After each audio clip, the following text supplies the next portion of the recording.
Hello friends, welcome to Kheldunia. উড়িষ্যার বিরুদ্ধে গুরুত্বপূর্ণ ম্যাচ ড্র করে ফিরছে মোহনবাগান। ম্যাচের ফলাফল গোল শূন্য, অর্থাৎ দুটো দলের কেউই কিন্তু গোল করতে পারেনি। তবে মোহনবাগান প্রথমার্ধে অনেকগুলো সুযোগ পেয়েছিল, সেগুলো যদি কাজে লাগাতে পারতো তাহলে ম্যাচের রং কিন্তু অন্যরকম হতেই পারতো। উল্টো দিকে মোহনবাগানের ডিফেন্সও আজকে যথেষ্ট ভালো খেলেছে, উড়িষ্যাকে একদমই সুযোগ দেয়নি। তো সব মিলিয়ে কিন্তু আজকে প্রথম থেকেই মোহনবাগান চাপে রেখেছিল উড়িষ্যাকে। প্রথম 10-15 মিনিটের খেলা যদি তোমরা দেখে থাকো, দেখবে যে উড়িষ্যা কিন্তু ডিফেন্সে প্রচণ্ড রকম ফাম্বেল করেছে, মিসপাস করেছে। সেই সুযোগ থেকে কিন্তু মোহনবাগান এগিয়ে যাওয়ার অসংখ্য সুযোগ পেয়েছিল এবং 10-15 মিনিটের মধ্যে মোহনবাগান অন্তত 2 থেকে 3টে গোল তারা করে ফেলার সুযোগ পেয়েছিল যদি সেগুলো গোলে রাখতে পারতো। তবে আরমান্দো সাদিকু এই প্লেয়ারটি কিন্তু প্রথম দিন থেকেই দেখে আসছি যে এই প্লেয়ারটি অসংখ্য রকমের গোল মিস করে যাচ্ছেন এবং যেভাবে তিনি খেলছেন সেটা কিন্তু একদমই দৃষ্টিকটু। কারণ এত টাকা দিয়ে তিনি মোহনবাগানে এসছেন এবং তারপরে তার যদি এই পারফরমেন্স হয় তাহলে কিন্তু আর কিছু বলার নেই। ফাঁকায় গোল তিনি কিন্তু মিস করে গেছেন এবং 10-15 মিনিটের পরেও কিন্তু মোহনবাগান অতিরিক্ত চাপ রেখেছিল উড়িষ্যা এফসির ওপর। তবে উড়িষ্যা এফসি কিন্তু প্রথমার্ধে একদম খেলতেই পারেনি বলা যায়। মাঝমাঠ থেকে মোহনবাগানের মাঝমাঠ কিন্তু পুরোটাই কন্ট্রোলে ছিল প্রথমার্ধে এবং 30 মিনিটের পরেও কিন্তু আরমান্দো সাদিকু গোলকিপারকে কাটিয়েও ফাঁকায় গোল মারতে পারেননি। তিনি কিন্তু বারের ওপর দিয়ে উড়িয়ে দিয়েছে। তারপরেও সাহাল আব্দুল সামাদ আরও একটা থ্রু দিয়েছিল, যেটা কিন্তু জাস্ট গোলকিপারের পাশ থেকে প্লেস করতে হবে, সেটাও কিন্তু গোলকিপারের পায়ে মেরে বাইরে মেরেছেন। এছাড়া কিন্তু যতগুলো শট তিনি মেরেছেন হয় গায়ে মেরেছেন, নাহলে কিন্তু বল কিন্তু উড়িয়ে দিয়েছেন। তো এইরকম যদি চলতে থাকে, এরকম যদি স্ট্রাইকার থাকে, তাহলে কিন্তু তাদের থেকে গোল পাওয়ার আসার সম্ভাবনা কিন্তু ছেড়ে দিতে হবে। তবে আজকের হাওয়াসও কিন্তু দল যেমন নামিয়েছিল সেটা কিন্তু একদমই যে জেতার জন্য নামিয়েছিল তা কিন্তু নয়। তবে উড়িষ্যাও অনেকটা আজকের গুটিয়ে থেকে শুরু করেছিল, যার ফলে কিন্তু প্রথমার্ধটা কিন্তু বেশ উপভোগ্য হয়েছে, একদম ওপেন ফুটবল যাকে বলে সেরকম হয়েছে।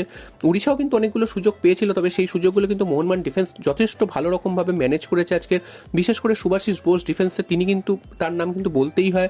এছাড়া আনোয়ার আলী তিনি কিন্তু আজকে খুব একটা ভালো খেলতে পারেননি। আশিস রায় তিনি কিন্তু যথেষ্ট সুন্দর ফুটবল খেলেছেন।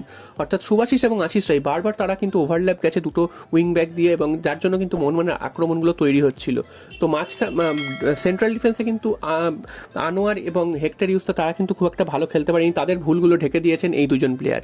এছাড়াও মাঝমাঠ আজকের কিন্তু প্রথম হাফে কিন্তু যথেষ্ট ভালো খেলেছে, যদিও সেইখান থেকে কিন্তু যে খুব ভালো যে সুযোগ তৈরি হয়েছে তা কিন্তু বলা যাবে না। সে যতগুলো সুযোগ তৈরি হয়েছে সবগুলো কিন্তু হাফ চান্স হয়েছে এবং উড়িষ্যা এফসির ভুলের জন্য হয়েছে। তো সব মিলিয়ে কিন্তু মোহনবাগান আজকে 3 পয়েন্ট নিয়ে মাঠ ছাড়তে পারতো, তবে তারা কিন্তু 1 পয়েন্ট নিয়ে মাঠ ছাড়ছে এবং হাবাসেরও যে স্ট্র্যাটেজি আজকে দেখা গেছে সেটাও কিন্তু খুবই প্রশংসাযোগ্য নয় একেবারে। কারণ অ্যাওয়ে ম্যাচ খেলতে গেছে ঠিক আছে, মোহনবাগান চ্যাম্পিয়নশিপের দৌড়ে রয়েছে ঠিক আছে, তবে হাবাসের কিন্তু উড়িষ্যার যে এই যে খারাপ অবস্থাটা বা এই যে উড়িষ্যাকে যে চেপে ধরেছিল এই সুযোগটা কিন্তু মোহনবাগানের কাজে লাগানো উচিত ছিল। তো হাবাস কিন্তু সেখানে দেখা গেছে ড্রয়ের মেন্টালিটি নিয়ে খেলছে। ম্যাচের 80 মিনিট অবধি কিন্তু কোনো রকম চেঞ্জ করেনি। সাদিকু এতগুলো মিস করার পরও সাদিকুকে মাঠে রেখে দেওয়া হয়েছিল এবং তারপর কামিংস নেমেছে। কামিংস নামার পরও তো সেই একই রকম পারফরমেন্স তার, তো কামিংসের থেকেও কিছু আশা করা বৃথা। তো এছাড়াও কিন্তু আর বাকি যে চেঞ্জগুলো করেছে সেখানে কিন্তু আমরা দেখতে পেয়েছি থাপা এবং অভিষেক সূর্যবংশীকে নামিয়েছে।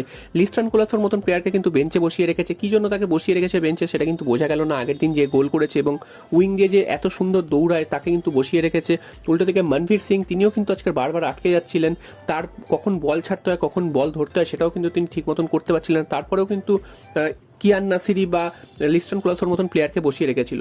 তবে এই 1 পয়েন্ট পাওয়াতে কিন্তু মোহনবাগানের যে সুযোগটা ছিল লিগ শীর্ষে যাওয়ার সেই সুযোগটা কিন্তু হাতছাড়া করলো এবং মুম্বাই, গোয়া, মোহনবাগান এবং উড়িষ্যা সবাই কিন্তু এক বিন্দুতেই প্রায় এসে দাঁড়ালো।